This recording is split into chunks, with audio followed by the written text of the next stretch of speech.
मेरे इस चैनल पर आपको खुशामदीद। रंगे महल ड्रामे की अगली एपिसोड में आप देखेंगे कि महापारा अपने शानदार से घर में दादी को लेकर आएगी। दादी ये देखकर बहुत खुश होगी और कहेगी कि आज अगर रहमत ज़िंदा होता तो कितना खुश होता। ये घर गाड़ी कितना बड़ा ख्वाब था उसका। उस पर महापारा कहेगी कि अगर वो ज़िंदा होते तो ये सब कुछ नहीं होता। दादी रोते हुए कहेगी क्यों ना होता। महापारा उनसे कहेगी कि मैं ज़िंदगी में उन्हें सुकून देने के लिए पैदा ही नहीं हुई।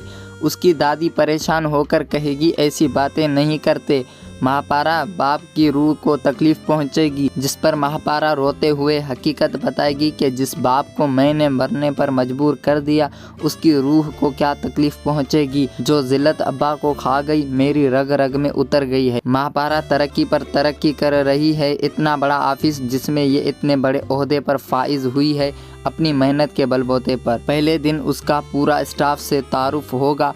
बॉस सालार को भी बुलवाएंगे, जबकि महापारा नहीं जानती कि सालार भी इसी ऑफिस में जॉब करता है।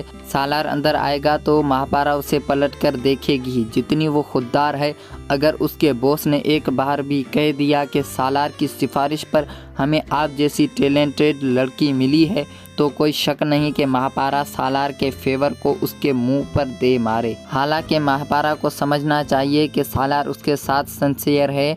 इतना तो कोई सगा भी नहीं करता जितना सालार ने उसके साथ किया है। हर मोड़ पर हर जगह उसकी हिम्मत बना है। वैसे महापारा का नया लुक भी अच्छा लगा, लेकिन दुपट्टे में उसकी सादगी ज़्यादा प्यारी लगती थी। पढ़ लिख कर जॉब करने का मतलब ये तो नहीं है कि अपने दुपट्टे को खैराबाद कह दें।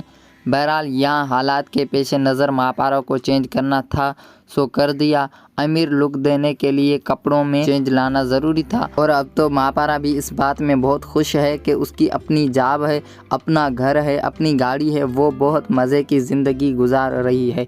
दूसरी तरफ आप देखेंगे कि राहत के साथ हाजरा की एक बार फिर से लड़ाई हो जाएगी।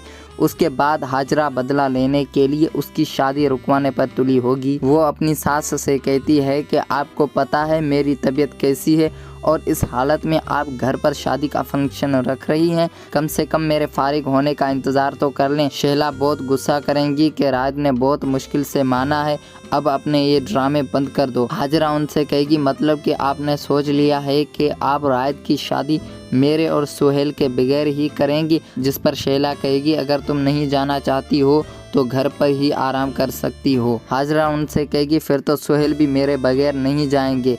क्यों सोहेल? और सोहेल फ़ौरन रन मुरीद बना सर हिलाता है।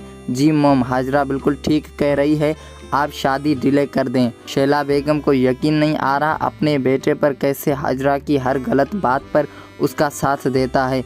बेटा क्या हो गया है तुम्हें? डेट फिक्स हो गई है। जिस पर सोहेल कहेगा डेट चेंज भी हो सकती है और वैसे भी हाजरा की तबीयत मुनासिब नहीं है। मैं नहीं चाहता कि घर में कोई भी किसी किस्म की परेशानी हो। शैला अपने बेटे की बातों पर अफसोस करती है, लेकिन हाजरा फ़ौरन कहेगी मम्मी जी को तो मेरा ख्याल ही नहीं है।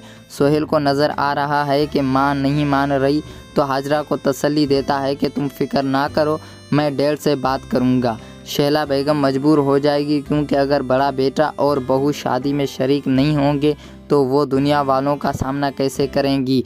इसीलिए राज से कहेंगी कि कोई बहाना बनाकर शादी कुछ महीने आगे कर दी जाए। राज को शदीद गुस्सा आता है, मतलब मोम आपके लिए एक और झूठ निभाना पड़ेगा मुझे। इस तरह से झूठ बोलना मुझे अच्छा नहीं लगता और ये बात आप अच्छी तरह से जानती हैं। बहरहाल अच्छा है शादी आगे बढ़ जाए। राज जिस कंपनी के साथ काम करने जा रहा है वो किसी और की नहीं महापारा की है। अब देखना ये है कि ये दोनों आमने सामने आते हैं और राज उसे इतनी ऊंची पोस्ट पर बैठे देखकर कैसे रिएक्ट करता है। तो कौन कौन इंतज़ार में है इस ज़बरदस्त सीन को देखने के लिए कमेंट करके हमें अपनी राय ज़रूर दीजिएगा। अगर आप रंगे महल ड्रामे की आने वाली एपिसोड के बारे में जानना चाहते हैं तो मेरे चैनल को सब्सक्राइब करें। इंशाल्लाह एपिसोड के आने से पहले ही आपको उसके बारे में बता दूंगा। शुक्रिया।